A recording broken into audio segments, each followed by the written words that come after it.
الحمد لله نحمده ونستعينه ونستغفره ونؤمن به ونتوكل عليه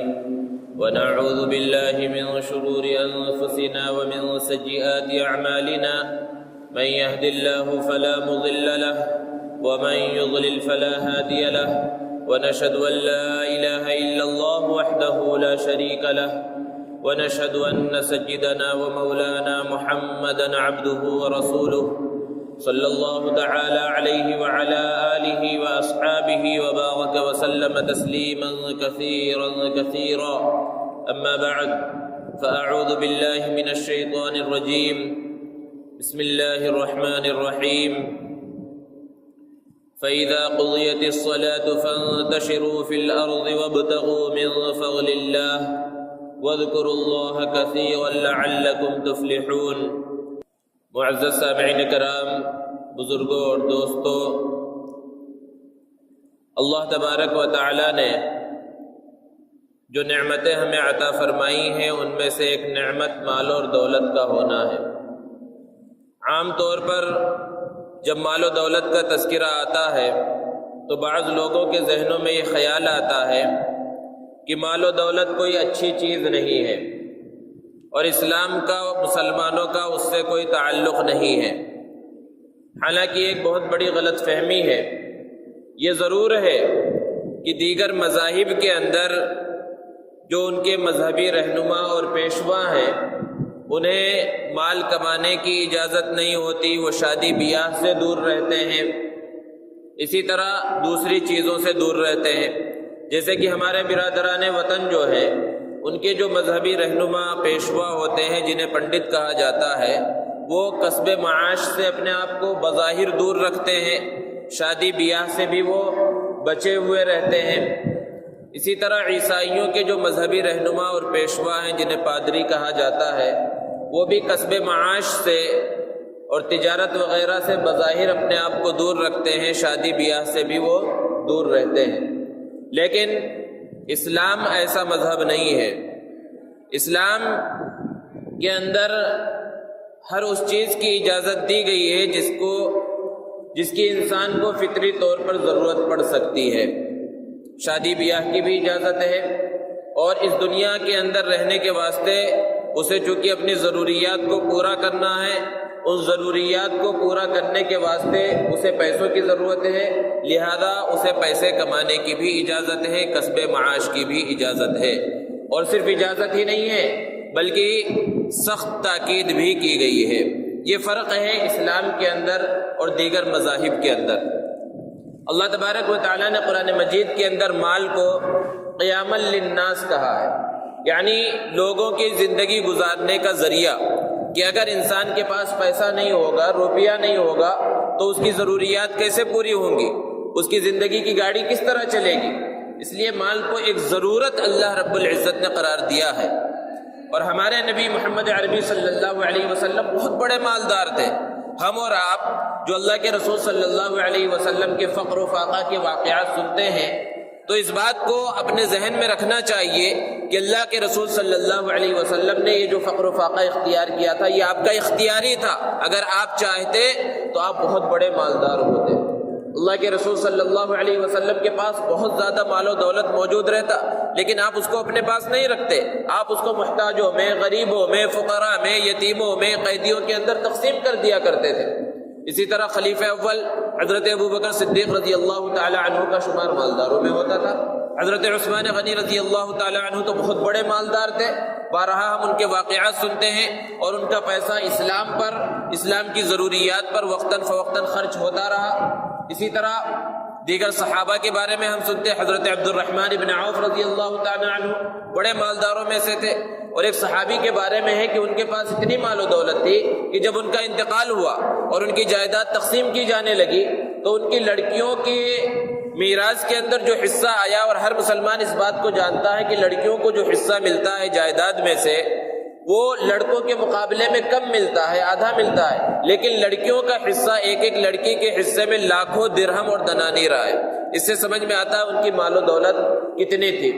حضرت انس بن مالک رضی اللہ تعالی عنہ جو اللہ کے رسول صلی اللہ علیہ وسلم کے خاص خادم تھے، ان کو اللہ کے رسول صلی اللہ علیہ وسلم نے ایک دعا دی تھی، اولاد میں برکت کی اور مال میں برکت کی۔ دونوں دعائیں قبول ہوئی اور اللہ نے اتنی اولاد سے نوازا کہ ان کے بیٹوں پوتوں اور نوازوں کی بہت بڑی تعداد تھی، اور مال و دولت اتنا اللہ نے دیا کہ اگر انہیں کہیں سفر پر جانا ہوتا تو ایک ہفتہ پہلے ہی ان کا ساز و سامان اس جگہ پر بھیجا جاتا، اتنا مال و دولت اللہ رب العزت نے انہیں عطا فرمایا۔ اور ہمارے امام حضرت امام ابو حنیفہ رحمۃ اللہ علیہ بڑے مالداروں میں شمار کیے جاتے تھے، بڑے تاجر تھے۔ امام الاولیاء شیخ عبد القادر جیلانی رحمۃ اللہ علیہ کے واقعات کو ہم سنتے ہیں، بڑے مالداروں میں شمار ہوتا تھا، بڑے تاجر تھے۔ تو کہنے کا مقصد یہ ہے کہ مال اور دولت اپنی ذات کے اعتبار سے کوئی بری چیز نہیں ہے، بلکہ یہ انسان کی ضرورت ہے اور یہ انسان کے پاس ہونا چاہیے۔ قرآن مجید میں اللہ تبارک و تعالیٰ نے کم و بیش 40 مقامات پر زکوٰۃ اور صدقہ نکالنے کا حکم دیا ہے، اور پورے قرآن کا آپ مطالعہ کیجئے، کہیں پر بھی صراحتاً زکوٰۃ لینے کا اور صدقہ لینے یا اس کی ترغیب کا کہیں تذکرہ نہیں ملے گا۔ صرف ایک جگہ ایسی ہے جہاں اشارتاً اللہ رب العزت نے زکوٰۃ لینے کا تذکرہ فرمایا، ورنہ جہاں بھی تذکرہ آیا اور جہاں بھی ترغیب دی گئی زکوٰۃ دینے کی۔ اب ہم غور کریں، اگر ایک مسلمان کے پاس مال اور دولت ہی نہیں ہوگا تو وہ زکوٰۃ کیسے نکالے گا؟ اور ان احکامات کے اندر ایک لطیف اور باریک اشارہ اس بات کی جانب بھی ہے کہ اگر کسی محلے میں، کسی جگہ پر، کسی معاشرے میں اگر ایک آدمی ایسا ہے جو غریب ہے، فقیر ہے اور زکوٰۃ کا مستحق ہے، تو اس کو زکوٰۃ دینے والے 40 لوگ ہونے چاہیے، یعنی معاشرے کے اندر غربت کی جو سطح ہے وہ بہت کم ہونی چاہیے، غریبوں کی تعداد نہ ہونے کے برابر ہونی چاہیے۔ یہ اسلام چاہتا ہے، اور یہ کب ہوگا؟ جب لوگوں کے پاس مال و دولت ہوگا، لوگ مالدار ہوں گے، صحیح انداز میں ان کے پاس پیسہ آئے گا، تو اس وقت یہ زکوٰۃ کا حکم جو اللہ رب العزت نے دیا ہے اس وقت یہ پورا ہوگا۔ اور اگر لوگوں کے پاس مال و دولت ہی نہ ہو اور لوگ اسے برا ہی سمجھتے رہیں اور یہ سمجھتے رہیں کہ جس کے پاس مال اور دولت ہے وہ سچا پکا مسلمان نہیں ہو سکتا، دینداروں میں اس کا شمار نہیں ہو سکتا، اور یہ غلط فہمی کچھ لوگوں نے بعض لوگوں کے ذہنوں کے اندر بٹھائی ہے، یہ بالکل غلط بات ہے۔ اسلام کا اس سے کوئی بھی تعلق نہیں ہے۔ اسلام تو جگہ جگہ پر یہ تعلیم دیتا ہے کہ انسان کے پاس مال و دولت ہو، اس کے ہاتھ میں دنیا ہو، لیکن اس کے دل کے اندر دنیا نہ ہو، اس کے دل کے اندر اس مال و دولت کی محبت نہ بیٹھ گئی ہو، اور دل کے اندر اتنی محبت بیٹھ گئی کہ پھر حلال اور حرام کا کوئی بھی کچھ خیال نہیں رہا، اور کس طرح مال کمانا چاہیے، کہاں خرچ کرنا چاہیے، ان سب چیزوں سے آزاد ہو کر جب انسان مال کے کمانے میں لگ جاتا ہے تو پھر اس وقت مال یہ تباہی کا ذریعہ ہوتا ہے، یہی تباہی کا سبب بن جاتا ہے۔ تو مال اور دولت تو ضرور ہو انسان کے پاس، لیکن دو بنیادی چیزیں ہیں اس کے اندر کہ مال و دولت جہاں سے کمایا جائے، جس انداز میں کمایا جائے وہ طریقہ صحیح ہو، اور دوسرا مال و دولت جب آ جائے تو اس کو خرچ جو کیا جائے، خرچ کرنے کا طریقہ بھی صحیح ہو۔ اسی کو اللہ کے رسول صلی اللہ علیہ وسلم نے ارشاد فرمایا کہ قیامت کے دن انسان کے قدم اس وقت تک ہل نہ سکیں گے جب تک کہ 5 چیزوں کے بارے میں اس سے سوال نہ کر لیا جائے۔ پہلا سوال ہوگا عن عمرہ فیما افنا، اس کی زندگی کے بارے میں سوال کیا جائے گا کہ اس زندگی کو تم نے کہاں خرچ کیا۔ وعن شبابہ فیما ابلا، جوانی کے بارے میں پوچھا جائے گا کہ یہ جوانی ہم نے دی تھی، تم نے اس کو کہاں خرچ کیا، کس انداز میں جوانی کے اندر تم نے زندگی گزاری۔ اور پھر تیسرا سوال اس کے مال کے بارے میں ہوگا کہ اس مال کو کہاں سے کمایا، کس طرح کمایا، جائز طریقے سے کمایا یا ناجائز طریقے سے۔ اور چوتھا سوال بھی مال کے بارے میں ہی ہوگا کہ یہ مال جو تم نے کما لیا تو پھر اس کو کس انداز میں تم نے خرچ کیا۔ اور پانچواں سوال علم کے بارے میں ہوگا کہ ہم نے جو تمہیں علم دیا تھا اس پر کس طرح تم نے عمل کیا۔ تو مال کے کمانے کا جو طریقہ ہے وہ طریقہ صحیح ہونا چاہیے، اور پھر مال کے کمانے کے بعد اس کو خرچ کرنے کا طریقہ بھی صحیح ہونا چاہیے۔ اگر ان چیزوں کا انسان خیال رکھتا ہے، پھر وہ تجارت کرے، ملازمت کرے، زراعت کرے، کوئی سا بھی طریقہ کسب معاش کے لیے اختیار کرے، اس کے اندر کوئی حرج نہیں ہے۔ بلکہ اللہ کے رسول صلی اللہ علیہ وسلم نے ارشاد فرمایا طلب کسب الحلال فریضۃ بعد الفریضہ، کہ حلال روزی کا طلب کرنا، حلال روزی کو حاصل کرنے کی فکر کرنا، یہ نماز جیسے اہم فرائض کے بعد ایک فریضہ ہے۔ جیسے کہ نماز پڑھنا فرض ہے، روزہ رکھنا فرض ہے، زکوٰۃ دینا فرض ہے، حج کرنا فرض ہے، اسی طرح اپنی ضروریات کے واسطے مال کا کمانا، کوئی بھی سبب معیشت اختیار کرنا، کسب معاش کرنا، یہ بھی ایک فرض ہے۔ اب اگر کوئی یہ سوچے کہ اللہ رب العزت نے قرآن میں ارشاد فرمایا وَمَا مِن دَابَّةٍ فِي الْأَرْضِ إِلَّا عَلَى اللَّهِ رِزْقُهَا، کہ زمین پر جتنی بھی چلنے پھرنے والی مخلوقات ہیں سب کی روزی کی ذمہ داری اللہ تبارک و تعالیٰ نے لے لی ہے۔ ہمیں کمانے کی کوئی ضرورت نہیں، ہم نہیں کمائیں گے تب بھی ہمیں کھانے کو ملے گا، کیونکہ اللہ نے وعدہ کیا ہے وہ کسی کو بھوکا نہیں رکھے گا، وہ ہر ایک کو روزی دینے والا ہے، بے شک اللہ کا یہ وعدہ ہے۔ لیکن اللہ کے پیارے نبی محمد عربی صلی اللہ علیہ وسلم نے جو طریقہ سکھلایا اور خود جو آپ کی زندگی کے اندر شامل رہا وہ یہ نہیں تھا کہ ہاتھ پر ہاتھ رکھے بیٹھے رہے اور انسان کے منہ کے اندر نوالا اور لقمہ آ کر گر جائے گا، بلکہ اس کے لیے سبب کو اختیار کرنے کا حکم دیا گیا۔ آدمی سبب اختیار نہیں کرے گا اور کسب معاش کے لیے کوئی راستہ نہیں اپنائے گا تو پھر دوسرا طریقہ ہے کہ وہ لوگوں کے سامنے بھیک مانگے گا، ہاتھ پھیلائے گا، تب بھی اس کا پیٹ بھرے گا، لیکن یہ ذلت والا طریقہ ہوگا کیونکہ اس نے عزت والا طریقہ اختیار نہیں کیا، اپنی محنت کو اس نے استعمال نہیں کیا، تو اس کو یہ ذلت والا طریقہ اختیار کرنا پڑا۔ اللہ کے رسول صلی اللہ علیہ وسلم نے ارشاد فرمایا من طلب حلالا، کہ جو حلال رزق کو تلاش کرے، اس کے لیے کوشش کرے، اور مقصد کیا ہے اس کا؟ تعففا عن المسألہ، تاکہ لوگوں کے سامنے ہاتھ نہ پھیلانا پڑے، لوگوں سے بھیک نہ مانگنی پڑے، وسعیا علی اہلہ، اور دوسرا مقصد یہ ہے کہ اپنے خاندان پر، اپنے بیوی بچوں پر میں خرچ کروں گا، ان کی ضروریات کو پورا کروں گا، اور تیسرا مقصد وتعطفا علی جارہ، کہ اگر میرے اڑوس پڑوس میں کوئی محتاج ہوگا تو میں اس کے اوپر بھی خرچ کروں گا۔ یہ تین بنیادی مقصد ہونے چاہیے جس کو حدیث مبارکہ میں اللہ کے رسول صلی اللہ علیہ وسلم نے ارشاد فرمایا کہ مجھے لوگوں کے سامنے ہاتھ نہ پھیلانا پڑے، اپنے بیوی بچوں اور اپنے خاندان والوں کی ضروریات کو میں پورا کر سکوں، اسی طرح اگر خاندان والوں کے علاوہ اور بھی کوئی پریشانی میں ہے، کوئی محتاج ہے، ان کی ضروریات کو بھی پورا کر سکوں۔ اللہ کے رسول صلی اللہ علیہ وسلم نے بشارت سنائی لقی اللہ تعالی، کہ وہ اللہ تعالیٰ سے جب ملاقات کرے گا تو اس کا چہرہ 14ویں رات کا جو چاند ہوتا ہے اس طرح اس کا چہرہ چمک رہا ہوگا۔ یہ فضیلت اللہ کے رسول صلی اللہ علیہ وسلم نے اس کسب معاش پر بیان فرمائی۔ اللہ کے رسول صلی اللہ علیہ وسلم جب مکہ المکرمہ سے مدینہ المنورہ پہنچے اور انصار اور مہاجرین کے درمیان مواخات کا، بھائی چارگی کا رشتہ قائم کیا، پھر مسجد نبوی کی تعمیر ہوئی، تو اس کے بعد اللہ کے رسول صلی اللہ علیہ وسلم نے جس چیز کی جانب سب سے پہلے توجہ فرمائی وہ مدینے کے اندر ایک بازار کو قائم کرنا تھا۔ مدینے میں یہودیوں کا بازار پہلے سے تھا، وہاں لوگ تجارت کرتے تھے، لیکن اس بازار کی بنیاد ناانصافی اور ظلم کے اوپر تھی، ناجائز ٹیکس لاگو تھے وہاں پر۔ اس لیے اللہ کے رسول صلی اللہ علیہ وسلم نے یہودیوں کے ظلم سے بچانے کے واسطے، لوگوں کو ناانصافی سے بچانے کے واسطے اللہ کے رسول صلی اللہ علیہ وسلم نے خود ایک بازار کو قائم کیا۔ حضرت عبد الرحمن ابن عوف رضی اللہ تعالیٰ عنہ مہاجر صحابی ہیں، مکہ سے جب مدینہ پہنچے ہیں، اللہ کے رسول صلی اللہ علیہ وسلم نے ایک انصاری صحابی کے ساتھ ان کے بھائی چارگی کا رشتہ قائم کیا۔ ان کے پاس کچھ بھی نہیں ہے، تو انصاری ساتھی نے کہا کہ میرے پاس دیکھو اتنا گھر ہے، اتنے کھیت ہیں، اور میری 2 بیویاں ہیں، اس میں سے سب آدھا آدھا تمہارا ہے، اور اگر میری بیویوں میں سے تم ایک سے نکاح کرنا چاہو تو میں اس میں سے ایک کو طلاق دیتا ہوں، تم ان سے نکاح بھی کر لینا۔ حضرت عبد الرحمن ابن عوف رضی اللہ تعالیٰ عنہ نے ارشاد فرمایا نہیں، مجھے کسی بھی چیز کی ضرورت نہیں ہے، تم صرف مجھے مدینے کے بازار کا راستہ دکھلا دو، مدینے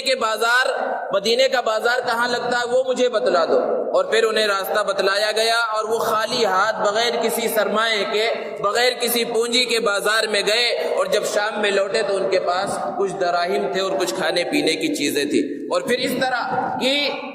یہ بالکل 1 ہجری کا واقعہ ہے، خالی ہاتھ ہیں، اور پھر اللہ نے اتنے مال و دولت سے نوازا کہ بڑے مالداروں میں ان کا شمار ہونے لگا۔ اور اللہ کے رسول صلی اللہ علیہ وسلم کی حیات طیبہ کو ہم دیکھیں کہ نبوت ملنے سے پہلے کی جو زندگی ہے، اللہ کے رسول صلی اللہ علیہ وسلم نے پہلے بکریاں چرائی، پھر آپ صلی اللہ علیہ وسلم نے تجارت کیا، اور آپ صلی اللہ علیہ وسلم نے جزیرۃ العرب سے باہر جو سفر کیا ہے وہ صرف ملک شام کے کئی سفر کیے، اور ملک شام کے جو بھی سفر اللہ کے رسول صلی اللہ علیہ وسلم نے کیے ہیں وہ صرف تجارت کے غرض سے کیے۔ پہلے ایک سفر اللہ کے رسول صلی اللہ علیہ وسلم نے ملک شام کا تجارت کے لیے کیا، اور دوسرا سفر مکۃ المکرمہ کی ایک باعزت اور مالدار خاتون حضرت خدیجۃ الکبریٰ رضی اللہ تعالی عنہا کا نائب بن کر اللہ کے رسول صلی اللہ علیہ وسلم نے ملک شام کا تجارتی سفر کیا۔ ان کا پیسہ لے کر اللہ کے رسول صلی اللہ علیہ وسلم ملک شام گئے اور وہاں پر تجارت کیا، اور جب واپس لوٹے تو بہت زیادہ نفع لے کر اللہ کے رسول صلی اللہ علیہ وسلم لوٹے۔ حضرت خدیجۃ الکبریٰ رضی اللہ تعالی عنہا بہت بڑی مالدار خاتون تھی، اور ان کا پہلے سے یہ طریقہ تھا کہ وہ لوگوں کو اپنے پیسے دیتی تھی کہ تم تجارت کرو، کاروبار کرو، اور پھر نفع میں ہم بعد میں تقسیم کر لیں گے۔ لیکن اللہ کے رسول صلی اللہ علیہ وسلم کو جب انہوں نے پیسہ دیا تو جتنا نفع اس بار ہوا اس سے پہلے حضرت خدیجۃ الکبریٰ رضی اللہ تعالی عنہا کو اتنا نفع کبھی نہیں ہوا تھا۔ تو بہرحال یہ خصوصیت ہے اللہ کے رسول صلی اللہ علیہ وسلم کی، اور اللہ کے رسول صلی اللہ علیہ وسلم کو جب نبوت کی ذمہ داری دی گئی تو اب چونکہ نبوت کی عظیم ذمہ داری کے ساتھ تجارت کرنا ممکن نہیں تھا، لیکن اللہ کے رسول صلی اللہ علیہ وسلم نے کسب معاش کو چھوڑا نہیں، بلکہ ابو سفیان جو اس وقت اللہ کے رسول صلی اللہ علیہ وسلم کے جانی دشمن ہیں، اسلام کو پسند نہیں کرتے تھے، بہت بعد میں انہوں نے اسلام قبول کیا، اللہ کے رسول صلی اللہ علیہ وسلم تجارت کے لیے اپنا پیسہ انہیں دیتے تھے، گویا کہ انویسٹ کرتے تھے ان کے پاس کہ تم کاروبار کرو، میں کر نہیں سکتا ہوں لیکن میرا پیسہ لے کر تم کاروبار کرو، جو نفع ہوگا اس کے اندر ہم شریک ہوں گے۔ تو یہ جو واقعات ہیں ان کو بیان کرنے کا مقصد یہ ہے کہ ہمارے نوجوان غور کریں اور فکر کریں کہ اللہ کے رسول صلی اللہ علیہ وسلم کی اور صحابہ کی زندگی کیسی تھی کہ وہ دوسروں کے اوپر بوجھ بن کر نہیں رہنا چاہتے تھے۔ آج بہت بڑا طبقہ ہمارے نوجوانوں کا ہے جو صرف آوارگی کی زندگی گزار رہا ہے، کسب معاش کی کوئی فکر نہیں ہے۔ اس میں دو طرح کے لوگ ہیں، کچھ تو وہ ہیں کہ جن کے باپ دادا بہت مالدار ہیں، خاندانی پیسہ ان کے پاس ہے، اور وہ نوجوان یہ سمجھتے ہیں کہ بھئی ہمیں محنت کرنے کی کوئی ضرورت نہیں ہے، ہمیں کمانے کی کوئی ضرورت نہیں ہے، کیونکہ ہمارے پاس بہت بڑی پراپرٹی ہے، ہمارے والد نے خوب کمایا ہے، ہمارے دادا نے خوب کمایا ہے، اب ہمیں کمانے کی کوئی ضرورت نہیں ہے۔ تو اگرچہ ان کے پاس چاہے جتنا مال و دولت ہو جو ان کی کمائی کا نہیں ہے، باپ دادا کی پسینے کی کمائی کا ہے، انہوں نے جو محنت کیا اس کا یہ پھل کھا رہے ہیں، لیکن ایسے لوگوں کی معاشرے میں کوئی عزت نہیں ہوتی۔ سامنے چاہے لوگ ان کو سلام کرے، ان کی عزت کرے، لیکن ان کی اصلاً عزت نہیں ہوتی، لوگ یہ سمجھتے باپ دادا کی کمائی کھا رہا ہے۔ ایسے نوجوانوں کو ہی پسند کیا جاتا ہے، ایسے ہی لوگوں کو پسند کیا جاتا ہے جو اپنی محنت سے کمائے، چاہے باپ دادا جتنے بڑے مالدار رہے ہوں، وہ اپنی محنت سے کمائیں، آوارگی کی زندگی نہ گزارے۔ تو کچھ تو یہ لوگ ہوتے ہیں، اور ایک طبقہ وہ ہے کہ باپ دادا بھی مالدار نہیں ہے، خاندانی اعتبار سے بھی مالدار نہیں ہے، لیکن پھر بھی وہ محنت نہیں کرنا چاہتے، پھر بھی وہ تجارت نہیں کرنا چاہتے، پھر بھی وہ ملازمت اور مزدوری نہیں کرنا چاہتے، وہ محنت نہیں کرنا چاہتے، اور پھر کیا ہوتا ہے، قرض پر قرض لوگوں سے لے رہے ہیں، اور پھر ایک لمحہ اور ایک وقت وہ آ جاتا ہے کہ لوگ قرض دینا بھی بند کر دیتے ہیں، اور اتنا قرض ان کے اوپر چڑھ گیا ہے کہ وہ اس کو ادا نہیں کر سکتے، تو لوٹ مار اور چوری اور ڈکیتی کے اندر بھی پڑ جاتے ہیں۔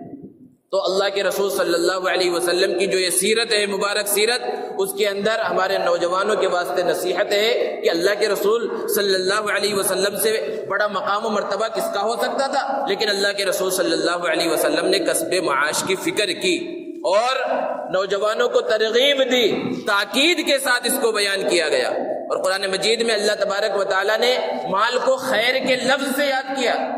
اللہ پاک نے ارشاد فرمایا سورہ بقرہ میں، یسألونک ماذا ينفقون، کہ لوگ آپ سے سوال کرتے ہیں کہ کیا خرچ کریں، قل ما انفقتم من خیر، اللہ نے ارشاد فرمایا جو مال بھی تم خرچ کرو، مال کو خیر کہا ہے، اور خیر کے معنی ہر انسان جانتا ہے بھلائی ہے۔ اسی طرح سورہ جمعہ میں اللہ رب العزت نے ارشاد فرمایا، جمعہ کی تاکید اور جمعہ کی تیاری کا حکم دیا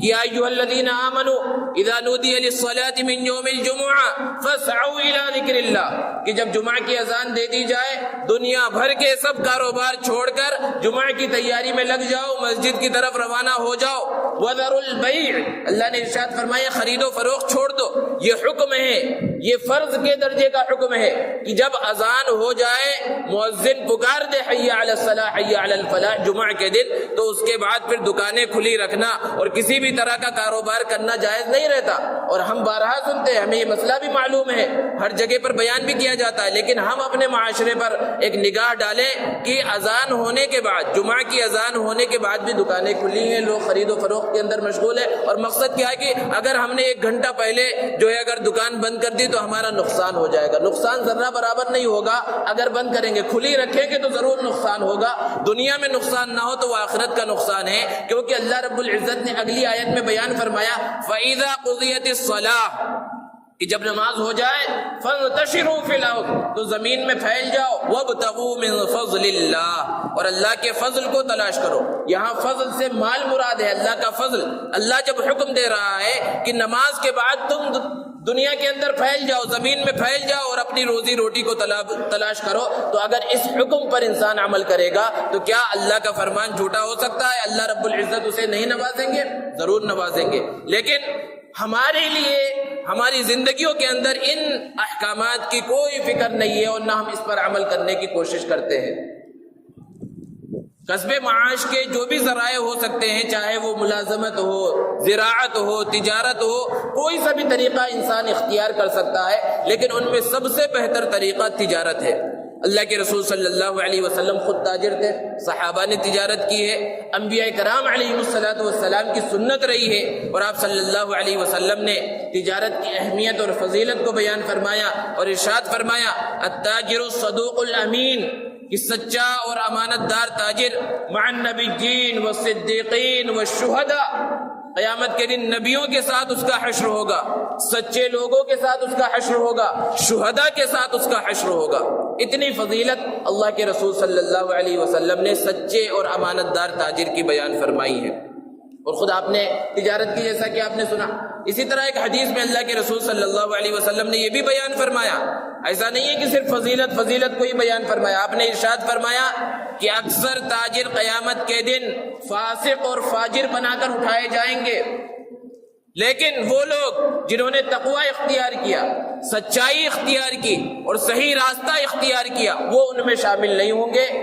وجہ کیا ہے؟ 2 طرح کی حدیثیں ایک ساتھ اللہ کے رسول صلی اللہ علیہ وسلم کی موجود ہیں۔ ایک طرف ہے کہ نبیوں کے ساتھ اٹھایا جائے گا، صدیقین کے ساتھ اٹھایا جائے گا، شہداء کے ساتھ اٹھایا جائے گا، اور دوسری حدیث میں اللہ کے رسول صلی اللہ علیہ وسلم فرما رہے ہیں کہ انہیں فاسق فاجر بنا کر اٹھایا جائے گا۔ مطلب بالکل واضح اور ظاہر ہے کہ نبیوں کے طریقے پر، صدیقین کے طریقے پر اور شہداء کے طریقے پر جب تجارت ہوگی ان کے ساتھ حشر ہوگا، اور فاسقین اور فاجرین کے طریقے پر تجارت ہوگی، حرام حلال کی کوئی فکر نہیں ہوگی، سود سے نہیں بچے گا، رشوت سے نہیں بچے گا، جھوٹ سے نہیں بچے گا، ناپ تول میں کمی سے نہیں بچے گا،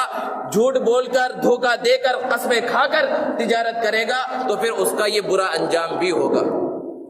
تو تجارت کے واسطے بنیادی طور پر جو اصول ہیں ان اصول کو بھی سمجھنا چاہیے۔ اللہ رب العزت نے قرآن مجید میں ارشاد فرمایا یا ایھا الذین آمنوا اوفوا بالعقود، اور دوسری جگہ پر ارشاد فرمایا واوفوا بالعہد، کہ اے ایمان والو جو وعدہ تم کر لو، جو عہد تم کر لو وہ پورا کرو۔ یہ ہماری زندگی کے کسی بھی چیز کے اندر ہو سکتا ہے، لیکن تجارت میں بھی یہ ہوتا ہے، ملازمت کے اندر بھی یہ ہوتا ہے کہ ہماری کچھ ایسا کام ہے، ہماری دکان ہے جس پر لوگ کچھ سامان لے کر آتے ہیں، اس کو صحیح کرانے کے واسطے، اس کو بنوانے کے واسطے ہم ان کو ایک وقت دے دیتے ہیں کہ بھائی کل اتنے بجے آپ آنا، آپ کا یہ سامان ٹھیک ہو جائے گا۔ موبائل بنانے کے واسطے دیا گیا تو ہم نے وقت دے دیا کہ یہ 2 دن کے اندر ٹھیک ہو جائے گا، یا آج شام میں 8 بجے آپ آ جانا لینے کے واسطے۔ تو آپ جو اس کو یہ زبان دے رہے ہیں، ایک طرح کا یہ عہد ہے، ایک وعدہ ہے۔ اب جب وہ گراہک شام میں آپ کی دکان پر 8 بجے پہنچا اور آپ نے اس کا موبائل تیار کر کے اس کے حوالے کر دیا، تو گویا کہ آپ نے اپنا عہد پورا کیا، اور جو کسب معاش کا ایک اصول ہے اس اصول کو آپ نے پورا کیا۔ لیکن جب شام میں وہ 8 بجے پہنچا تو پھر آپ نے کہا نہیں بھائی کل 8 بجے آنا، آج میں آپ کا کام پورا نہیں کر سکا۔ کل جب پھر وہ آیا تو آپ نے اسے پرسوں کا ٹائم دے دیا۔ اس طرح اگر اپنے وعدے کو پورا نہیں کریں گے تو گویا کہ قرآن مجید کے ایک حکم کو ہم ٹھکرا رہے ہیں۔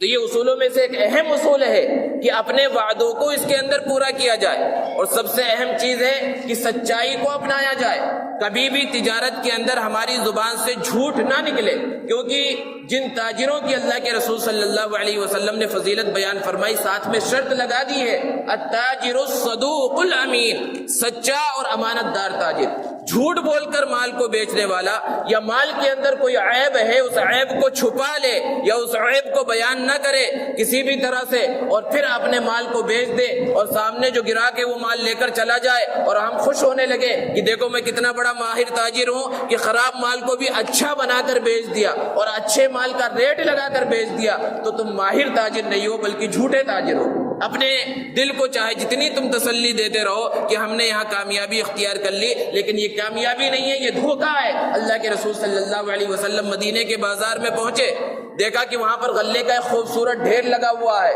بہت اچھا غلہ نظر آ رہا ہے۔ آپ صلی اللہ علیہ وسلم نے اس غلے کے ڈھیر میں اپنے مبارک ہاتھ کو ڈالا تو اوپر سے جو غلہ اچھا خشک دکھ رہا تھا، اندر سے وہ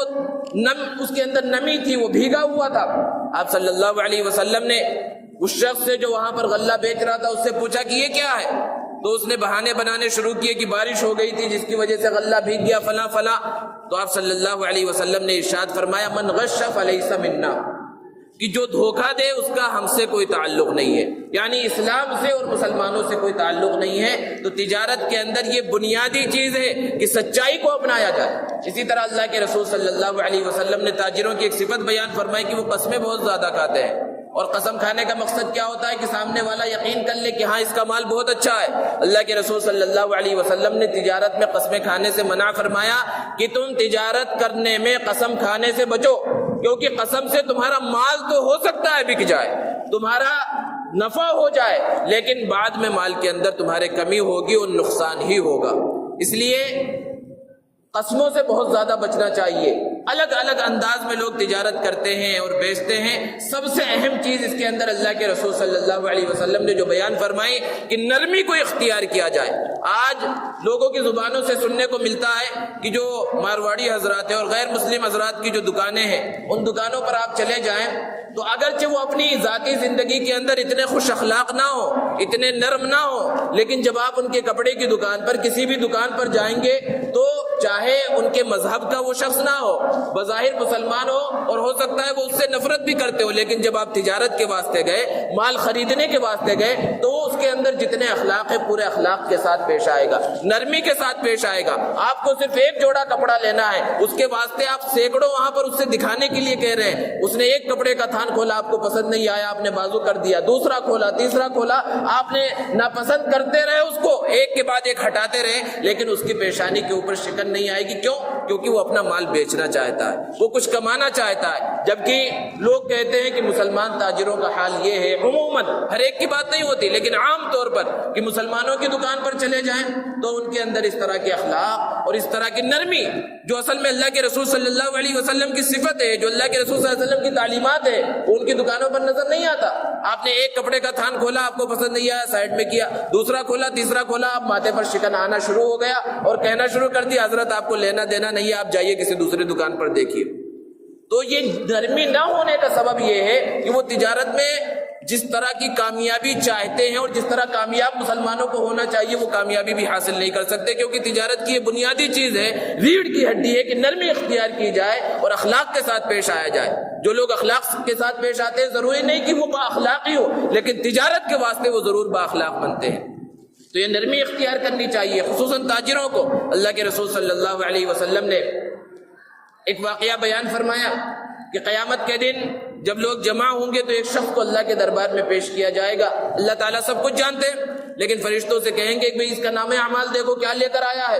تو اس کی نیکیاں اور گناہ سب برابر ہوں گے۔ اللہ تبارک و تعالیٰ فرشتوں سے کہیں گے دیکھو اس کا اور کوئی نام اعمال میں اور کوئی اچھائی ہے؟ فرشتے کہیں گے ہاں ایک چھوٹی سی اچھائی یہ ہے کہ ایک بڑا تاجر تھا،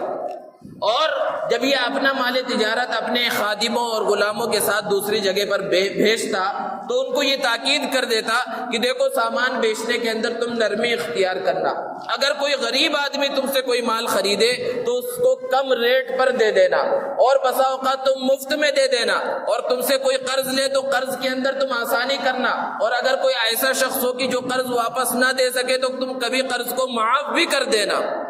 اللہ رب العزت ارشاد فرمائیں گے کہ اچھا یہ نرمی اختیار کرتا تھا اور میرے بندوں کو معاف کر دیتا تھا، تو میں تو اس بات کے زیادہ لائق ہوں کہ میں معاف کروں، تو اللہ تبارک و تعالیٰ اسے معاف فرما دیں گے۔ تو ایسے لوگوں کے ساتھ جو غریب ہیں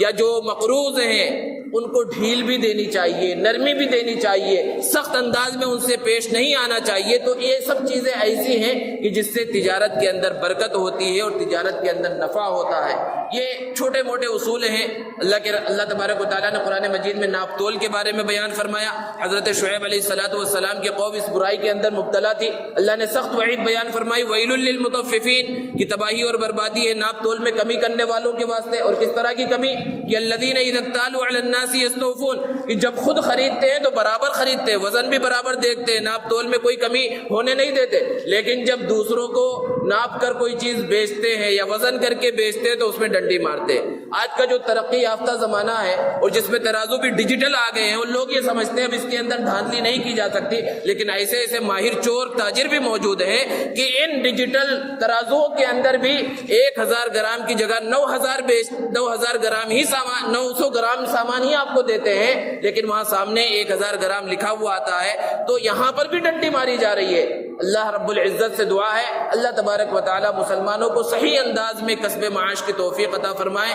صحیح انداز میں تجارت کرنے کی توفیق عطا فرمائے اور سچے پکے تاجروں کے اندر شامل ہونے کی توفیق عطا فرمائے۔ وآخر دعوانا